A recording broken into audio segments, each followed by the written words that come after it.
Nirmala ji, thank you so much for giving us the first exclusive interview after the budget. You've been very kind to us every year, and thank you so much for that. Millions of people are watching you across India through CNBC TV 18, CNN, and our News 18 channels across the country. First of all, congratulations on what is your 9th consecutive budget. No other FM has done it consecutively for so many times.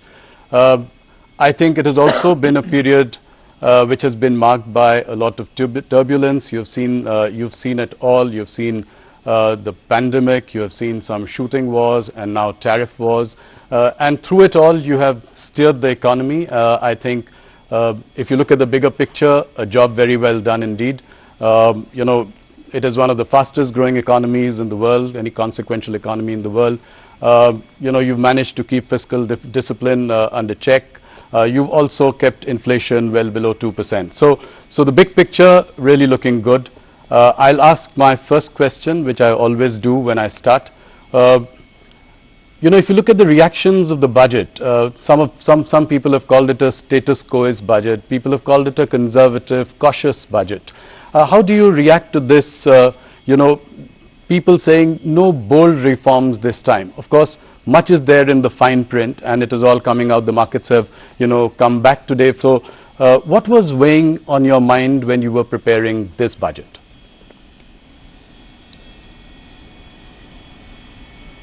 Well, as was observed by you and by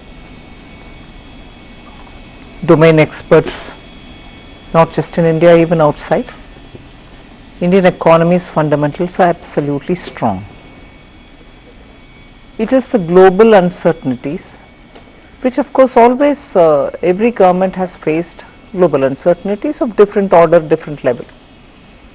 But now the extent to which global uncertainties are bearing on countries and impacting decision making is of an order that we have never seen before. So certainly we had to keep that uncertainty in mind and plan for what is going to happen this year and what is going to commence in the next 5 years from this year.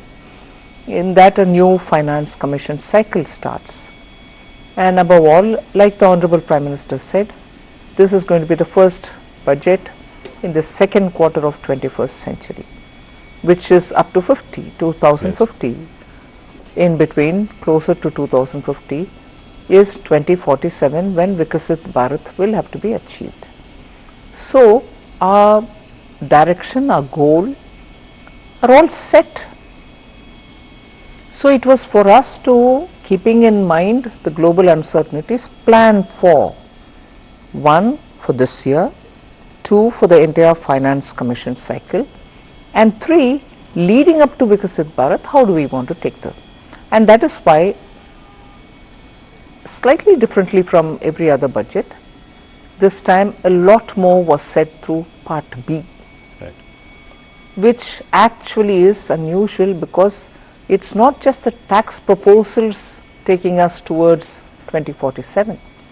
It also shows how we want the administration to respond, whether it's tax administration largely, or how the fiscal policy and other things are derived from it. And that is why I think this budget, everyone is welcome to have their view, and I respect that. And I try to understand why a certain perspective has come out. Even if it's criticizing it, I try to understand what is the basis from where they've come. But to have had Indian economy grow at the fastest rate from among major large economies, not just 1 year, not just 2 years, now for steady 4 years, it is the stability point that I want to underline. Prime Minister's political stability, because he is in the third term, yes, and also his understanding of how you respond to business has remained the same always. We have to be receptive, we have to enable, we have to remove we have to extend the red carpet but remove the red tape simultaneously, and ease of doing business. These are consistent policies. Tax certainty, bring stability for businesses have been the core beliefs. It's almost a code for him. And that is why, remaining in his third term, he has given the message of stability through this budget. Just one last line on this particular observation is stability and also making sure businesses are able to do business in India at a time when global uncertainty is making decisions difficult for even businesses from outside to come into India.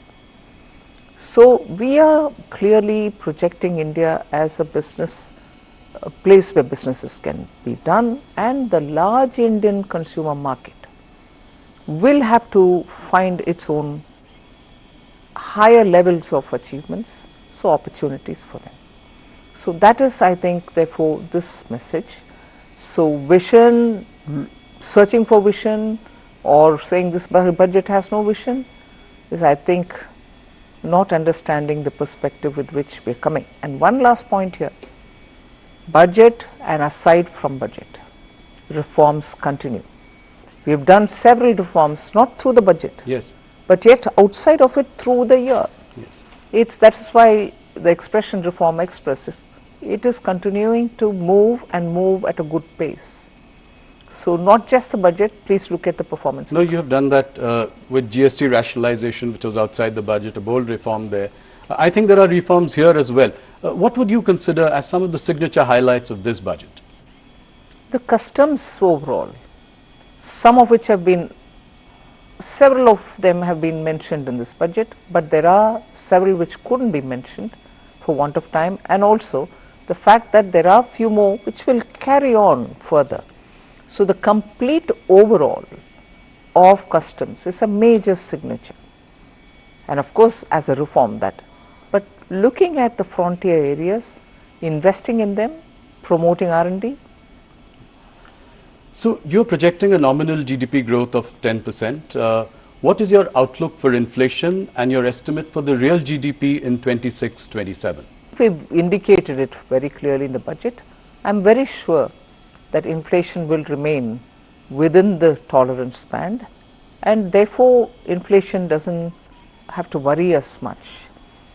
And everything therefore looks at it from the point of view of, if there is a deflator which is going to remain low and stable, it will have an impact on your estimates. Yes. No, you know, if you look at the GDP growth in the last 2 quarters, 8% has been impressive. Do you think that we can sustain this like China did for many years, an 8% growth? Do you think India can do that in the longer term to be able to grow at the clip that we are hoping it to achieve? Yes, and that is why the stability of the government and also the policy of the government matter. Okay. And do you think, what is feasible for India considering that the nominal GDP has been on a decline since FY22?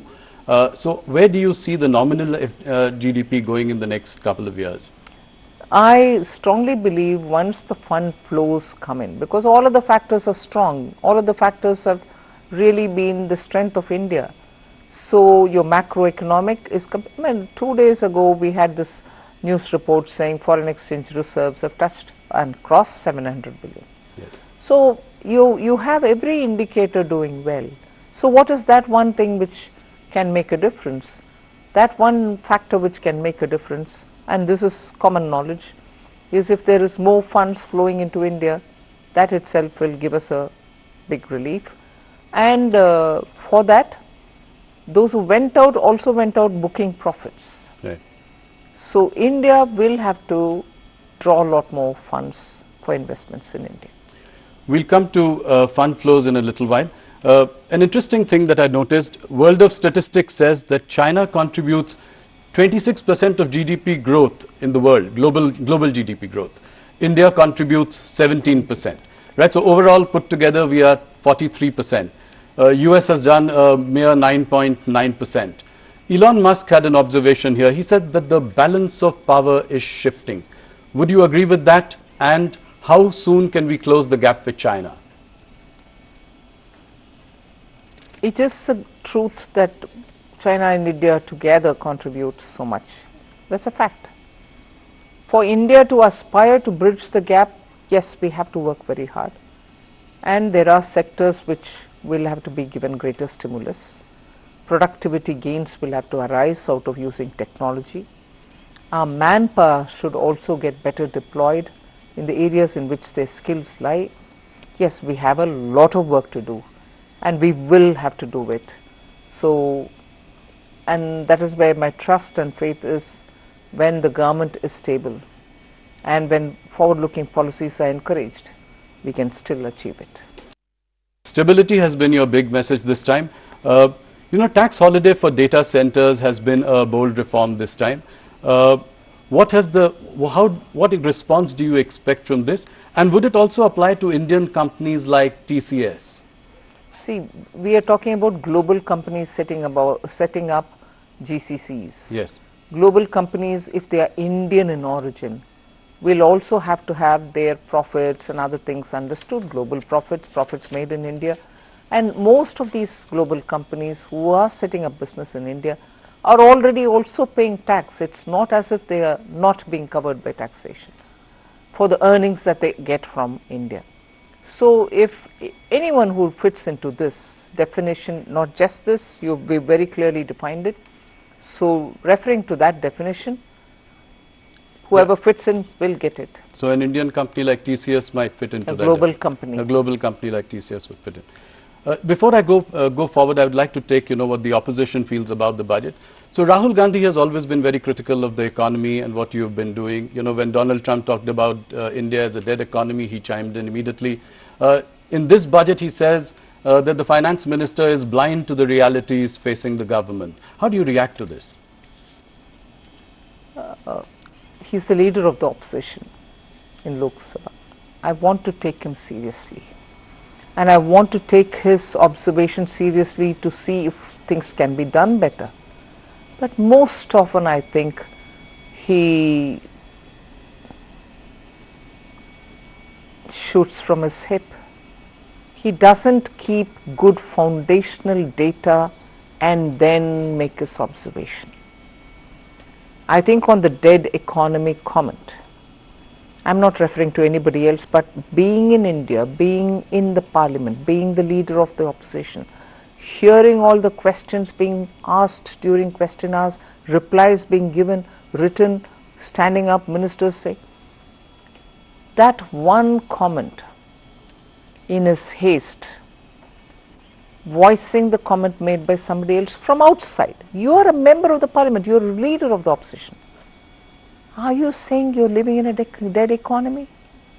That itself sort of pulls the carpet from under his feet. You need an opposition leader who speaks with data and with such heft that the government will have to answer you. Now, when you speak sometimes without any kind of basis, I want to respond to him, but what do I respond on? Yeah. You're speaking out of thin air. India deserves a better opposition party. I'm not commenting on individuals. The party should do a lot of homework to make its leaders speak responsibly in the House. The one thing that you did this time which has become a subject of conversation, the markets also reacted, was increasing STT in the derivatives segment, and I've heard the comments by your secretaries who say that it was to curb rampant speculation. Could it have been done differently, by managing margins or contract sizes, and was it a prudent thing to do at a time when the global sentiment is the way it is and the markets are also on a weak footing? How do you react to this? There are many observations that you're making on which opinions can differ. Yes. There are people who within India comment saying India's markets are overpriced. I'm not even getting into that debate. Sure. The Revenue Secretary made it absolutely clear. It is not for revenue considerations that we've done this. Yes. It is not on all STTs. Yes. We are only touching on futures and options. Yes. Cash is not even touched. No. So it is the speculative tendencies, and in fact the Ministry of Finance has received several parents, elders who call us and say, are you going to sit and watch people lose money? And one of the studies showed that 90% of people who've gone into futures and options have lost money. Yes. Of course the market regulator will also do his or her bit, the institution will do its bit. So we've only tried bringing in a deterrent where speculation is rife. We are not touching the market. Other STTs are not being touched. No, thank you for that clarification. Let me ask you a slightly directional question. Whether it is long-term capital gains or short-term capital gains, in the last few years they have only inched up. When, most of the other taxes have really gone down. So how do you, I'm asking you from a broader perspective, as the finance minister, how do you see this pan out over the years? I don't agree with you when you say it's inched up. Yes, it has gone up or it is rationalized so that all asset classes can be treated equally. Right. And that's the logic and reasoning behind that particular rate change. Right. It wasn't done with an intent of earning out of it, but the disparity and the differential couldn't be sustained, so we had to rationalize it. And in fact after that we even gave that option to say you choose which one you want to have.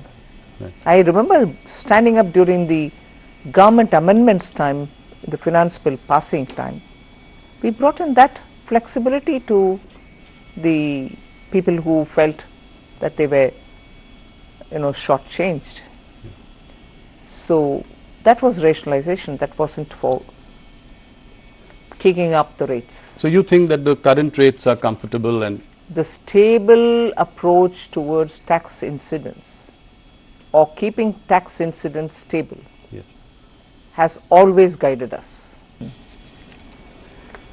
Let me move to something else, which is that RBI has reduced benchmark repo rates by about 125 basis points since 2025. But the 10-year bond yields has increased, which means high borrowing costs. How do we tackle this? How do we reduce the cost of borrowing? I think we are very conscious that yields are going up. Again, without shifting the blame or the responsibility, it is dependent on so many different factors. Yes, crowding in is one of the things on which the market gets heated up and yields can go up. But it's a fact that given the levels of developmental activities which all of us want to ramp up, both central government and state governments, going to the market is one way of raising your fund.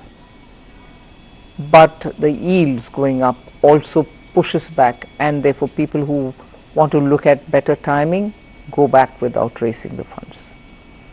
So there is this concern, and that itself could be a deterrent for many states because they cannot afford it. Yes. So it's a very evolving situation. We'll have to see how it goes. Okay. Finance Minister, your party has always stood for a strong rupee.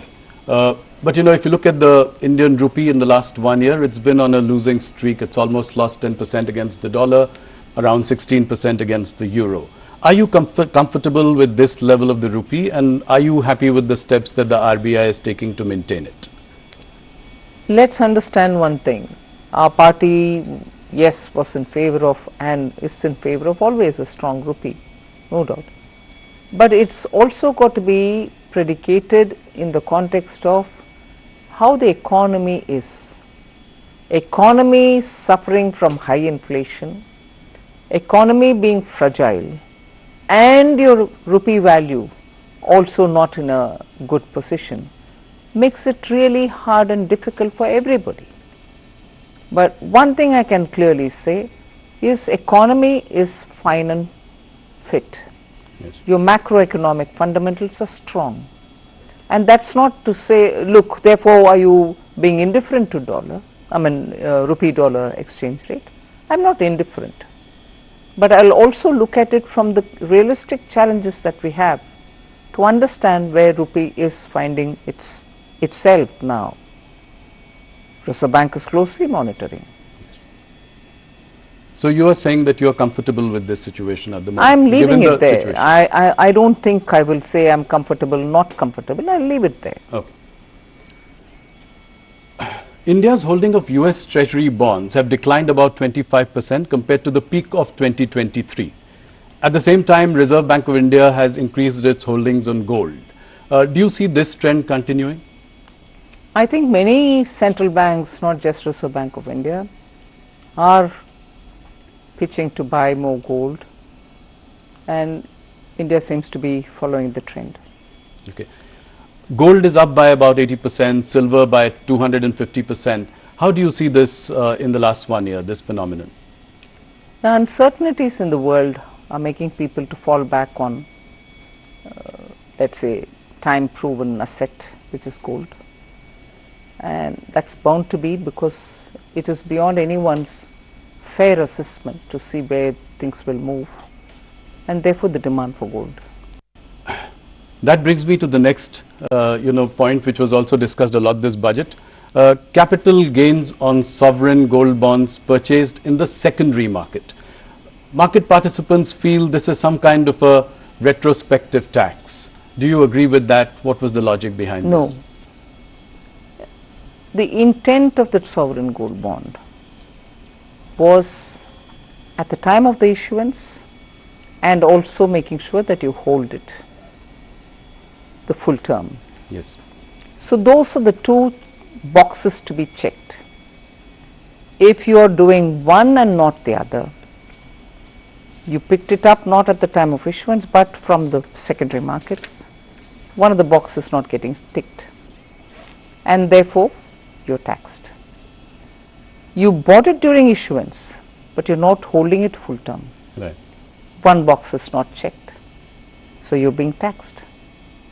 It's only when you've taken it at issuance and you're holding it full term, yes, you get that concession. So every other, which there are only 4 situations, right? So the other 3 situations where both the boxes are not getting checked is where you understand. You set up a committee to review the banking sector. What will be the remit of this committee? What are the timelines that you are looking at? Could you give us some details? I've not worked on the TOR yet, okay, but the broad intent was that towards Viksit Bharat, there couldn't be better time for us, especially now when the bank's health is very good. We would want from that strength to understand where we can go and how do we go, which is the path that we take to go there. So that is where we want that committee to work.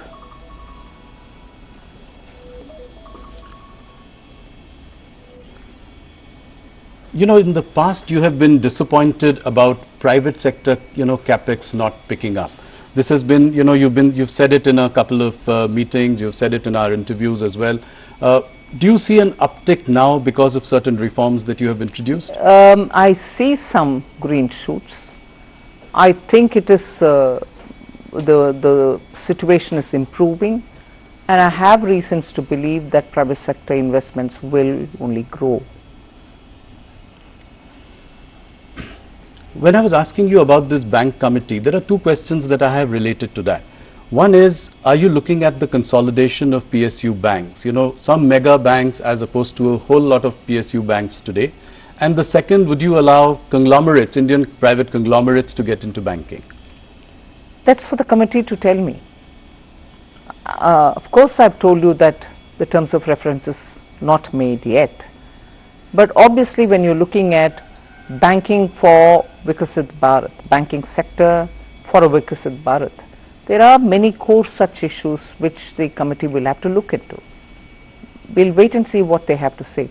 It may not be right for me to give my view and preempt what they're going to say. But about the PSU banks, directionally, are we in that direction? I mean, there are far too many of them, and a consolidation of some kind might lead to bigger entities which may be more viable? Let's wait for the committee to say. There is a need for India to have more banks, better banks, bigger banks, whatever. The committee will have to have its mind said.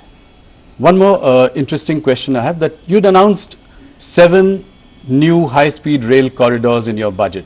Again, a little more details. What are the time frame that you are looking at? How will you go about it?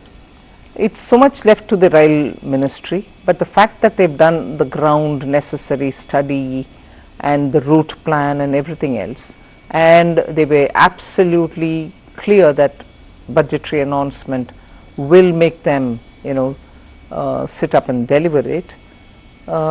They are definitely going to be delivered at the earliest, because these are dependent on India's technologies, Indian coaches, and so on. So the rail ministry will get into the details of it. I have asked you this question before, but India's trade deficit with China is greater than about $116 billion in 2025.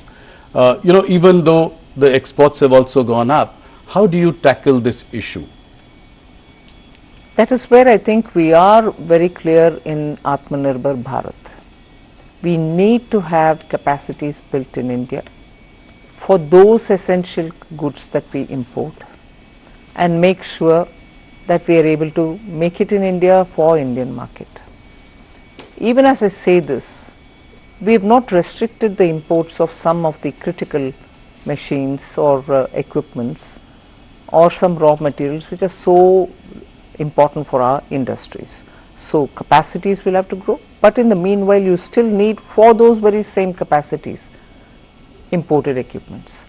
So we are doing a fine balancing act in not denying the raw material coming or the equipment coming, because there are some precision tools which you so need when you're going to set up a particular type of factory. We need those to come in here. Sorry. But at the same time, capacities in India will have to be expanded, ramped up sooner, so that our dependencies can come down. But this story is one side of the coin. Right. The other side of the coin is market access in China. I was Commerce Minister, and I know in my time also we've been asking for greater market access for Indian goods. Right, in China. That is moving very slowly. So now that the relationship with China is improving, would you consider relaxing restrictions on investments by China through Press Note 3? That would really take the relationship to the next level. Well, some discussions were happening. I'm not sure where it has reached as yet. Once we arrive at something, I'll be able to expand on it. Sure. Nirmala ji, there are many tax litigations going on in the country. You've done a lot for ease of doing business. Tax uncertainties are there. Only in IT, rupees 25 lakh crore disputed amounts are pending. You'd come out with Vivad Se Vishwas. I don't know how successful that was. How do we solve this problem as well? I think even in this budget I have given both for direct and indirect taxes, ways in which we can settle such disputes. Even in the last budget we had made very clear that in some cases where the department, the board does not have to go appealing against a verdict, we should sit back and say, no, we are not appealing. One level of the court has decided, we go in favor of the SSC. So the approach should have to be more to settle and not pursue further. Yes. And that is today's understanding in both the boards. And I'm so happy for it, because now therefore most of our measures are in that route, that we don't go appealing just because we want to earn a few more, few hundred more rupees. Okay. Nirmala ji, disinvestment target is something that is missed almost every year in the last few years. This year also you've taken an ambitious target of 80,000 crore for the coming year. How is it going to be achieved? I've heard, your press conference where it was discussed about IDBI. But what about Shipping Corporation, BPCL, BMEL, Container Corporation and so on? Can you give us some broad roadmap on the way See, I'm forward? not repeating my answers, but I also want to underline the fact that when government has decided in the cabinet that a certain number of disinvestments will have to happen, it's a duty to honor it. Yes. We will never be able to bypass it and say no, unless the decision itself is changed by the cabinet, and no decision has changed till now. Earlier it was, at least a few years ago, it was COVID affected market, economy reviving market, so we had to be cautious about going to the market when it is not so suitable and so on.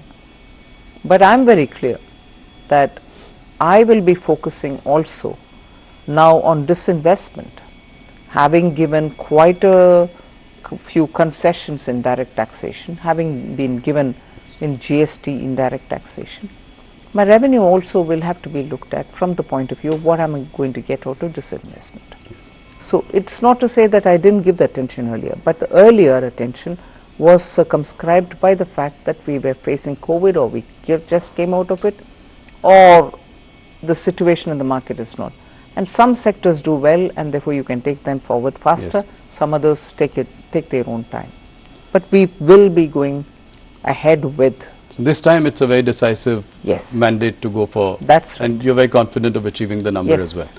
Okay, that's good to hear.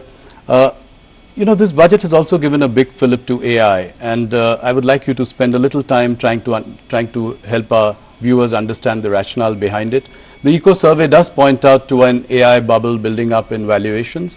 So in that backdrop, what are we planning to do? How do we take this forward? The government's interest in bringing AI is to improve productivity. Large-scale production benefits when you have AI influencing. Small-scale companies, MSMEs, in some sectors will benefit with AI. AI also is now so much sought after from the point of view of the orange economy. Yes. AI now has become part of every office. I've said this before, that in income tax and in GST, using artificial intelligence, deep tech, we are able to detect and see the money trail where we need to chase. Physically, manually, without technology, it would have taken years for us to find the money trail. Whereas now you go on this AI, you are able to get the entire web before you of who's going where, from where to where money is being sent and so on. So if that is the case with income tax, that's the case also with rural technologies, Yes. with agriculture, with surprisingly even in animal husbandry, crop intensity, and then you're able to predict what will be the crop outcome and so on. So every department is today moving to use AI. Now that's not displacing labor, it's creating more job opportunities, but job opportunities for those who are trained and skilled in AI. And that is why in this budget you see that we are listing out ways in which we are going to bring in technology into schools, into colleges, so that they will be able to come out and be an entrepreneur or set up a business to say, you want some AI solutions, I can give you. Sure. We are doing that as a pilot now in 3 states at the ITI district level. In the age-old ITIs, Yes. where students went and learned some technology, they don't become engineers, but they do get a diploma. Used to be the world earlier. Yeah, yes. Now we are upgrading all these district level ITIs with the central government's money and making sure that master trainers are sent to all the districts, students are brought in, they can have the AI training and therefore be ready for the market. Just as the last budget and the budget before, we had set up institutions of excellence for AI in agriculture, AI in health, AI in cities building. Let me move to some political questions, and before anything else, this time people said there were not much mention of poll-bound states in your budget. In fact, you know, the governments in Kerala and in Tamil Nadu have reacted and said there's nothing in it for us. M.K. Stalin has said that, you know, Tamil Nadu has been snubbed by you. How do you react to this? It's sad commentary, you know. It's a sad commentary. Superfast trains, or the trains that we've announced, not bullet, but the high-speed trains are going to Chennai. They're getting connected to Hyderabad. They're getting connected to Bengaluru. In fact, I was reading somewhere that once this comes in, the travel time between Chennai to Bangalore will be 1 hour and 30 minutes or something like that. Yeah. Is that not happening for Tamil Nadu? I had gone a couple of years ago when that Oki cyclone happened to Tamil Nadu, particularly to the districts which are adjacent to the coast. Every coconut tree had fallen flat. We couldn't even get enough saplings for those farmers that time, because everywhere they were looking at saplings from Karnataka and so on. Now Kerala and Tamil Nadu, both of them are election bound states. Yes. Coconut trees there, every farmer is going to get benefited because they can replace old trees which are not giving yield with fresh saplings.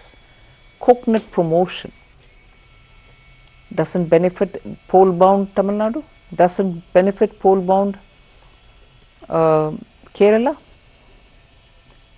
The rare earth corridors, yes, both Kerala and Tamil Nadu get it. Pole-bound states. yes. In fact, if I can say, defense corridor is in Tamil Nadu. Now they get the second corridor, which is rare earth corridor. Are they suggesting that these are not activities which are going to benefit Tamil Nadu? I have taken the name and said, snubbing Tamil Nadu? I can't believe this. Look at the allocation for Vikasit Bharat, Gram, Ramji Act, Yes. G Ramji Act. 95,000 crore is being given for it. The replacement for Manrega. Yes, I know. Yeah. But equally, I am not denying all the dues which are in the old scheme, the overhangs. 30,000 crore for that. Put together, it's 1,20,000. Is that against Tamil Nadu? Third question. Fourth, look at the way in which, not just coconut, we are looking at sandalwood. The moment there was a time in Tamil Nadu, school children would immediately recall the name of Veerappan, this sandalwood smuggler. Yeah, absolutely. Today the government is not talking about, you know, lawlessness or anything. It's saying, I want to promote sandalwood growing. Farmers who are cultivating sandalwood, I know of some farmers in Andhra Pradesh, South Andhra Pradesh, who are growing sandalwood, but because it is not given permission, the farmer is not given the permission to cut and sell it, he is encumbered with it. Won't it benefit the farmers there? Of course. So there are ever so many, and semiconductor, Yes. electronics 2.0, 40,000 crores. Where are these industries? They are not in Tamil Nadu. Semiconductor industry, when you stand next to the company and take a photo saying, oh, Tamil Nadu has received this investment, isn't the policy of the government of India helping you to get it? Why mislead people? Be proud that you're getting it. I think Stalin has definitely touched a raw nerve here. But the second question, you know, MK Stalin is framing this entire battle in Tamil Nadu as a Aryan-Dravidian battle. How do you see this? It's not new. Yeah. No, how do you see this, and what do you think are the narratives that are being said for this election? It's a completely separatist mindset which rules the ruling party of Tamil Nadu. They've lived with it. They continue doing it. It is a tendency to make Tamil Nadu appear very different from rest of India and give a picture of we don't care what you do, we are a separate state. You know, that mindset is what they want to feed continuously, Yes. which worries me. People of Tamil Nadu are not like that. the current leadership of Tamil Nadu wants to play on this wedge driving. And that is why for every such comment that they get, there are people who respond, and these people would build on it. It's a sad state. I'm not sure I want to credit anybody, but Tamil Nadu has not seen it this bad as it is seeing it under current dispensation. But why has BJP not really done well in Tamil Nadu? You have a vote share of about... It will take time. And how confident are you to... A national party like Congress, yes, which lost power 60 years ago in Tamil Nadu, is playing fiddle to the current government, and it is always standing up only with the crutches of a party with whose alliance they try to win some MLAs and few MPs. They are not able to come back to power. Whereas Tamil Nadu was never under BJP, we are now trying to serve the people and enter to win some seats, and also now we hope we'll be able to, the alliance will be able to form a government there. How big is the Vijay TVK factor in Tamil Nadu? DMK is saying that, the Bharatiya Janata Party, the government is coercing, harassing Vijay to join the NDA so that they can... Who's saying that? Stalin and, DMK. I mean, they are saying that, they are trying to CBI raids on him, his film's not being released. How do you see this? Is he that big a factor in this election? If anybody who's got to be afraid of a factor who's big and who's worrying, is the party which is in ruling. So why should we be upset about, if he's a threat to the ruling DMK? I don't need to be worried about it. But if he's on your side, then it can make a difference. That's a different story.